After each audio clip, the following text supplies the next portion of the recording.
We are back. It's the Joe Holka Show presented by FanDuel. Week 11 tournament plays of the week, position by position. These are guys that might go overlooked in GPPs that can help us get to the top of the DFS leaderboards. Plus, we're going to show you guys how to use this information to build a GPP lineup live at the end. Quarterback GPP play of the week, Aaron Rodgers. He's 7,700 at Minnesota. I'm going to be at this game, so this is interesting to me from a stacking perspective, but tell us why you like him. Well, one, because you're going to be there, and whenever you go to games and stack them, you win a lot of money. That is a hard data point that we could trust. Can't confirm it's not every time. Can't confirm. It's definitely not every time, but yeah, this is a Viking Stadium has been good to me. We'll say that. This is one of the sweetest leverage spots we've had all year. Last year we had super chalky Dearness Johnson, but like I said on here, it wasn't really a spot to get away from Dearness. We actually talked about finding correlation with Dearness, which worked if you listen to it. This with AJ Dillon being probably mega chalk with Aaron Jones out is a fantastic opportunity because unlike the Browns last week, we know that the Packers are very capable of passing the ball efficiently. They have Devontae Adams, they have Aaron Rodgers coming off of that really quiet performance last week against the Seahawks where Rodgers was coming off COVID. Russell Wilson was coming off the hand injury, still probably had an injured hand. The game flow was just really ugly. Like I said, we know Aaron Rodgers can be super efficient. He's going to be probably sub 5% because we have so many quarterbacks in really high scoring games this week. And you're getting Devontae at pretty high ownership too, probably. So if you are playing him, Aaron Rodgers is going to bring down the average ownership of Devontae. So I like Rodgers, not like I'm probably not like looking to stack Dillon in like full game stacks or anything. That's what I was going to ask. This is a spot where I want to leverage off of the AJ Dillon chalk, especially because we have so many chalky plays in the late window. Like you're going to have to pick one or the other, right? You're probably not playing Dillon with like your Mahomes or your Tyreek or your Kelsey teams.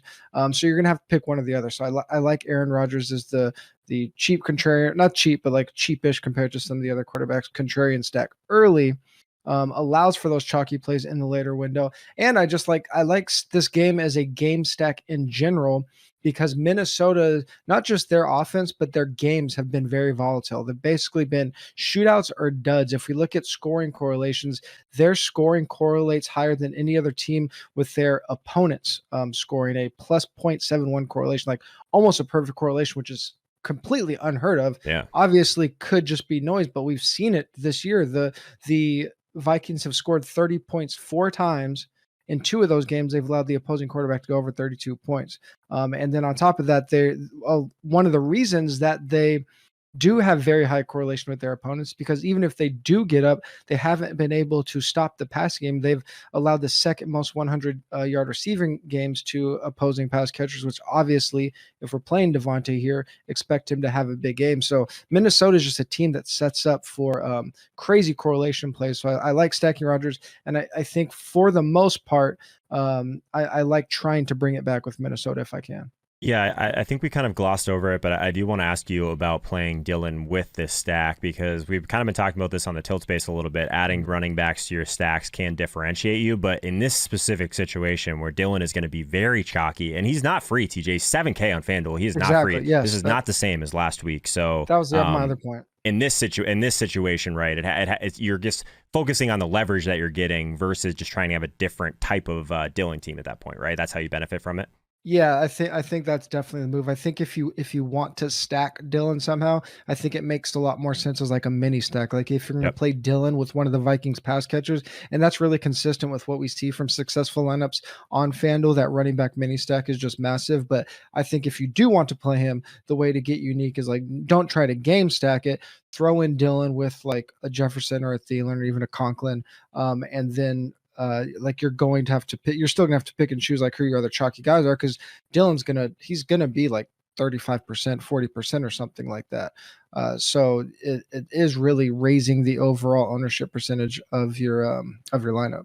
Yeah, shout out to you, TJ, because I know you're not going to say it, but we talked a lot about Dearness Johnson and how to get different with him last week, and TJ is like, yeah, just play Hunter Henry with him. All he does is score touchdowns, and what does Henry do? He goes out there and scores touchdowns. Weird. So I should listen to you a little bit more. There's some people in the chat that were talking about it on Sunday morning, and I did not pull the trigger on that. But looking at the sims, if we were to simulate this slate 10,000 times, A.J. Dillon is the highest in the optimal rate, but Devontae Adams is not too far behind at 17%. So I think there's other ways that we can get different with this. Dalvin Cook at 8,400. We'll see where his ownership settles in this one, is also popping in that game. But let's move over to the running back position, TJ, and Ezekiel Elliott, 8,500 on FanDuel at Kansas City. Kind of similar. If a lot of people are going to try and play this game, I would imagine it's going to be the KC passing game that ends up being the most popular. So Ezekiel Elliott seems like a decent GPP option this week. Yeah, and this game is another reason I don't love playing AJ Dillon in tournaments, because we have just from before we even get into the Zeke play, just from a theory perspective in terms of this game, Kansas City Dallas is in the late window, the latest window, the 425 game. So we're going to get mega chalk in the latest game. So what should we be doing in those scenarios? Well, when we roster those players, looking for late swap opportunities. If our players do good early, we could stay on our chalk. If they do bad early, we could late swap. The problem with Dillon is he's so chalky that if he goes off, you still don't really know where you stand. So you don't have as much information on what to do with your late guys. So Zeke fits into that at $8,500. He is going to be the contrarian play.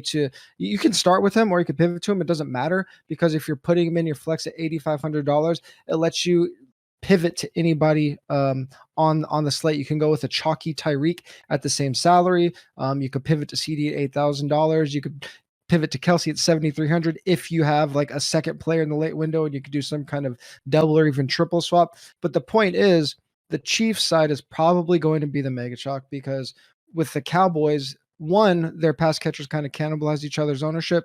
Two, Dak just doesn't get super chalky just because people are scared of the running game cannibalizing. And then Zeke isn't going to get chalky, one, because he's expensive, and two, because people are worried about Pollard. So you're getting huge leverage off of the Chiefs side with the running game, where people, if they are playing this game, it's probably going to be in the passing game. And then on top of that, you have more leverage, because if Clyde Edwards-Helaire doesn't return, Zeke isn't even the most popular running back in his own game. Darrell Williams probably gets a lot of ownership, but that's TBD on CEH's availability. On top of all of the reasons that Zeke is a good leverage play because of this late game, he is maybe an opportunity for a contrarian salary allocation. That depends a little bit on Dalvin, like you said. Like he could come in around like 15 to 20 maybe, but if he does get popular, Zeke's a price pivot off of him, because Dalvin's 8,400, Zeke's 8,500. But the running backs that we do know are going to be popular: AJ Dillon at 7K, DeAndre Swift at 7,500, Michael Carter at 6,600, James Conner at 72, Gaskin at 62. They're all 75 or below. So by paying all the way up for Zeke, you're really kind of flipping the build, because so many people are going to be paying up for these Tyreeks, Devontae, Stephon Diggs, the expensive quarterbacks. So I like that. In addition to all of the late, like just infinite late swap opportunities. I think even if you don't love this game, even if you don't know how to stack it, I think it's probably wise just to have two late window guys in your lineup with one in the flex, so that you can take advantage of the late swap this week. Yeah, every slate is different, but I think people, they like the hard and fast rules, TJ. So I'll give them a couple that I try and live by. I almost always want to be contrarian early so that I have that information. If I hit on it, great. Then I can play the chalk stack the rest of the way. Or I can just play the best plays the rest of the way. If you're doing the opposite of that and you're walking into this 1 p.m. chalk, like you said, you have no idea where you're at still. Like, best case scenario, you still have chalk the rest of the way. You're holding hands at the top, which is what you don't want to do anyway. So that would be my first hard and fast rule. Take chances in the beginning. Make sure that you late swap accordingly. The second thing is I almost always play a 4 p.m. defense. So it's a little bit harder to do on this slate, because there's going to be better options for sure in the 1 p.m. slate. But the thing I really like about this slate specifically is you could play the Kansas City defense or the Dallas defense just in a scenario where all the chalk is in this game, and then it ends up just being a fluke defensive touchdown that gets there. So just trying to get different at 4 p.m. is something you can absolutely do, and I think people should do that. Before we move on to wide receiver, I want the people to know that this is live every week, Mondays and Thursdays, 2 to 5 p.m. Eastern time. And then, of course, the big show on Sunday is 9 a.m. to noon. Get you guys ready for kickoff. Wide receiver GPP play of the week. We're staying in this Green Bay game. Justin Jefferson, he's 7,900. If you're not paying all the way up for AJ Dillon at 7K, you're going to have room to get to some of these wide receivers. We just built a lineup with Jake Seeley, and if you guys haven't checked out that video, definitely do that. But it's hard to get in these primary Vikings guys on the other side of these stacks if you are playing AJ Dillon and some of these other expensive weapons. So I love the Justin Jefferson call. Tell us why you like him. Yeah, as I mentioned, we have so many running backs that are going to be coming in sub 7K with really substantial ownership, and that's because a lot of people are going to be paying up for the top 6 or 7 wide receivers. So if we look at those top wide receivers, the only wide receiver that's over $7,500 that I have coming in sub 10% ownership right now is Justin Jefferson. And as I mentioned, if I'm playing Minnesota or Green Bay, I'm playing it for the huge boom upside, and like their total is middling, the implied point totals are middling, but it is a small spread. Like I said, when the Vikings games have went off, they've went off on both sides. So I like the correlation play, whether it's with AJ Dillon or it's in a game stack. I wanted to say Justin Jefferson specifically because, as I mentioned when we were talking about Dillon, I actually do think him, Conklin, and Thielen are all really viable bringbacks. The Packers are 21st in QBR allowed on short passes, but their top 5 are steep and intermediate passes. So that kind of leans into Conklin and Thielen as matchup plays. But Jefferson is the guy that's going to explode. He's the guy that's going to break the slate for you. And even though Green Bay has been really good against the pass, even down a couple guys in their secondary, and they've limited wide receivers as a whole as a position, we have seen wide receiver ones go off against them. We've seen Jamar go off against them. We've seen Terry McLaurin go off against them. Deontay Johnson had a really good game against them. So even though like Packers don't give up a lot of deep balls, and when you do throw against them, it's the short stuff. Yeah, the matchup says Jefferson might not succeed most of the time, but I go back to he's a salary pivot off the guys like CD, Diggs, Jamar, and Debo, who are all right around him. So I think from a tournament perspective, it just makes a lot of sense just to pay up, pay for the explosive guy, pay for the guy that can go for 202 in Justin Jefferson. Love the mini stack with him. I think that if you get him at sub 10%, you're already different from the majority of the Dillon teams out there. So love that. Tight end GPP play of the week. We have Mark Andrews. He's 7K on FanDuel at Chicago. Again, like trying to pay up a little bit more at tight end where it is going to be a situation. You want to play a guy that has at least 80 and a touchdown in him, right? You can't say that about a lot of these tight ends. So I like the idea of Mark Andrews this week for sure. Yeah, I like Andrews mostly just because he is sandwiched between Kelsey, Kittle, Waller. Kelsey, Kittle, I think will definitely be pretty chalky. Waller, I think it could go either way just on how the public's perceiving that team right now. I'm not 100% sure, but I could see Waller getting into the double-digit ownerships just because of the name value. And then Andrews is the one that I think is probably going to be the odd man out of that group. I mean, you can obviously just get really different, just get out of the salary tier, but I think on FanDuel, there's enough salary this week, especially with all of those running backs that we talked about, that you're not really going to have to pay all the way down at the position if you don't want to. And Baltimore is really interesting this week because they're coming off of a bad nationally televised game, but Lamar should still be pretty popular because people are going to be able to play him. They are favored. They do have by 5 points. They have a 25-point total. Lamar's just super interesting because people just don't double Lamar, right? So if he brings somebody along, he's only going to bring along one guy, or both of the guys are going to cannibalize each other's ownership. So we're either going to see like Marquise surprisingly get to 15, or Mark Andrews and Marquise both stay at like 5 or 6%, which is crazy for like a quarterback with the top 3 ownership. So again, I think because Marquise has been seeing so much volume that if Lamar brings someone with him this week, it's going to be Marquise. So it's going to leave, I think it leaves Andrews probably 5%, maybe even lower in a game. Like you said, he can always go off because he's Mark Andrews and he has Lamar with them. And I actually think he's a sneaky pairing. Like you talked about liking to correlate the defense. I think you could do a sneaky pairing Mark Andrews and the Ravens defense against Chicago. Yeah, my only concern is that Marquise Brown does look like he's still a little bit banged up, was sidelined on Thursday's practice. But I think your argument on like if anyone gets to that range, they're still going to prefer to get to Waller and Kelsey. So I definitely think he's still providing a ton of leverage. Let's talk about defense for a second. Your GPP DST play of the week, the Miami Dolphins, 4,800 on FanDuel against the Jets. We built it to a team with Jake, spoiler alert, on the locks of the week 7. So I think it's going to be, if you are paying down for some of these weapons, like the Miami guys look pretty good. So flipping the build a little bit, paying up for the Miami Dolphins defense. Yeah, I just don't think if anybody is going up that high, they're probably going to go with like the Bills because the Bills are the best defense in the league. But the Dolphins, I do think there's a scenario where there's lots of scenarios where even though they're only favored by 3.5, that Miami just gets out huge and people are going to be building to it teams because you can attack this Jets defense pretty much however you like, even though they haven't been giving up huge games to wide receivers. They have had quarterbacks have some good games against them, and they're obviously horrible against running backs. So if you have a team that we know could probably build a really nice lead against the Jets, and on top of that, you can pair the defense if you do want to play Gaskin, who I think could end up being pretty popular. Pair Gaskin with the Dolphins, and that's going to offset his ownership. And then on top of it, like I said, Lamar and the Ravens just had this horrible game. It was against the Dolphins on national TV, and now the Dolphins are like just getting no love, and which is crazy because to be able to do what they did against that Baltimore offense is very impressive. And now they get to go against Joe Flacco starting for the Jets. So, I mean, I think the Jets are probably going to want to give it to Michael Carter. They're not going to ask Flacco to throw a ton. But if Miami can get ahead by a little bit, or again, if Miami could just get like an early turnover, maybe even a score on defense, then I could see this game getting really out of hand and no one's going to be on this D. Love it. Everyone out there, you guys know the drill. You have TJ's GPP plays now. I want you guys to pause this video. Let me know in the comments your favorite Week 11 tournament play. TJ, you ready to build a FanDuel team, my man? Yeah, let's do it. Let's do it. This is the Joe Holka Show Listener League. $5, 3 max. It is completely rake free. So FanDuel.com/Holka to get in there. It did not fill last week, so there was a little bit of extra overlay for you guys. Also, let's try and fill it up this week. So get in there before that happens. All right. Where are we starting here, TJ? Are we going with Rodgers, or do you want to go a different direction? Yeah, I think the decision is like, well, at least my decision because of my player pool. I like it's like, am I gonna Roger stack or am I gonna like AJ Dillon mini with Jefferson? Mm-hmm.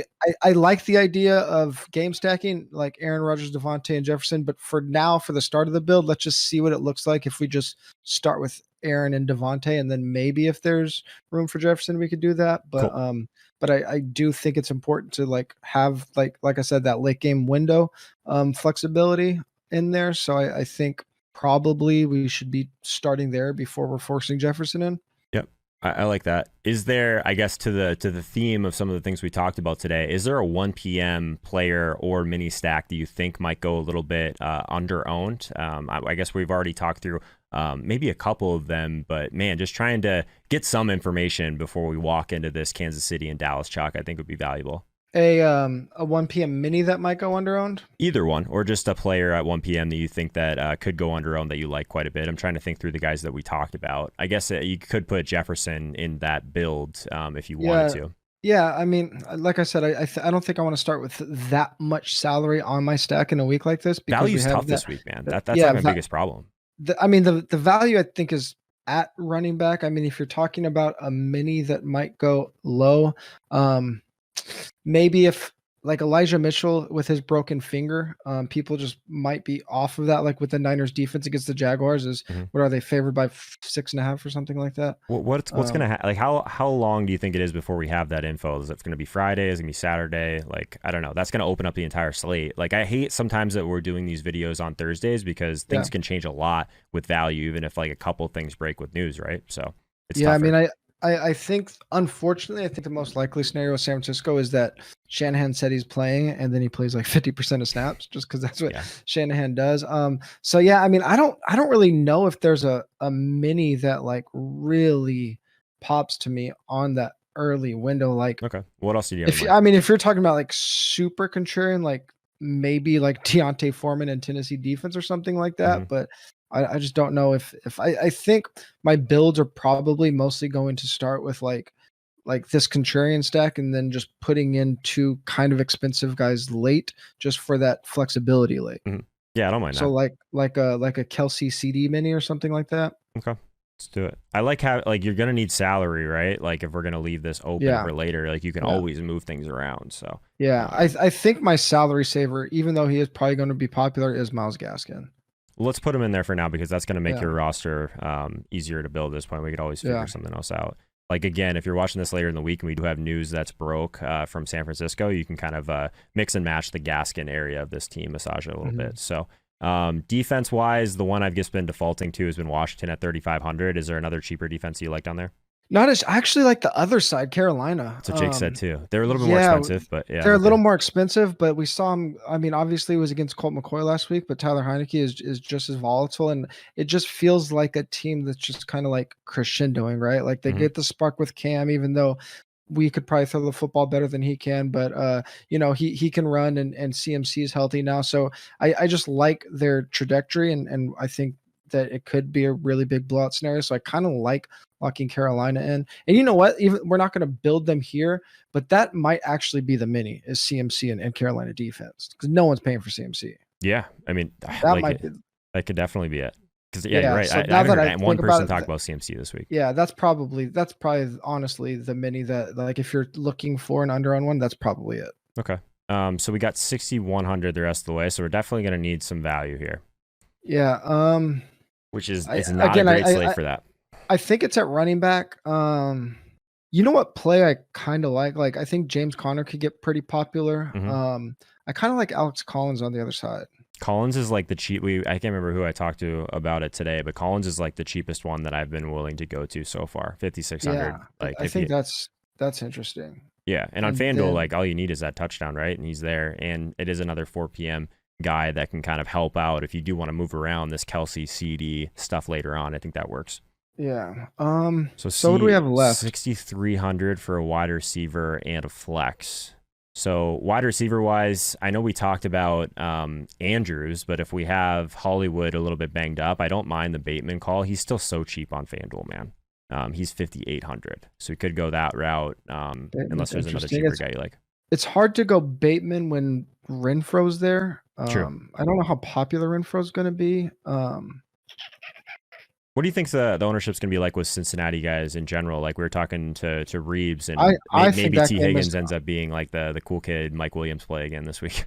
I don't even know if it's gonna be the cool kid Mike Williams, but Just I think it might just be just overlap of both him being valuable on both sides. I actually think just because Jamar is like people want to play Jamar and then T's going to be valuable, I actually think that game is just going to get like and Steamed they up. they actually they actually are projected as one of the most popular already early just because of Jamar, and I think T is just going to be chalky. And then if Burrow gets anything, they might be the second most popular passing game behind the Chiefs. I could see it. Yeah, so I actually Go ahead. I was just saying, like Mr. Ed in the chat was just saying Kamara did not practice today, so I just wanted to check Ingram's price. I assume it's expensive though. okay. Yeah, I thought I saw he came back 6,800. limited. I But thought we'll I see. saw he came back limited. Was that a Wednesday limited and then didn't practice today? A Might have setback? been. Yes. I mean, Wow, again, that's like this is pretty stuff we're crazy. waiting on this part of the week. Like we have like key injury stuff, so definitely check back on this. How much is Ingram? Ingram is 6,800. Yeah. Let me check this this Kamara stuff while you're talking. Is there another guy that you would consider on the cheaper side? Renfro's kind of the one for me. Okay. And how much does that leave? Kamara ankle downgraded to did not practice Wow. for Thursday's practice. So yeah, That's it isn't. huge. It's an MCL sprain that he has, right? So that's like usually a multi-week type of injury. So yeah, I mean, Yeah, if he didn't respond well on Wednesday to like that little Yeah. test run that he did, like I would imagine that that's not good for Kamara, Yeah. right? Yeah. Yeah. So I mean, I guess that means Ingram will be very chalky. But I mean, we still got Gaskin as who should be a pretty popular back still. So I mean, True. I don't think we're gonna double up on the chalk Probably not. running backs again. But oh God, don't proved do us that wrong to me. last week. So. Yeah, don't do that to me. All right, so I'm gonna put Renfro in here. See where that gets us. He's 6,100. We got 6,600 in the flex now to finish out this roster.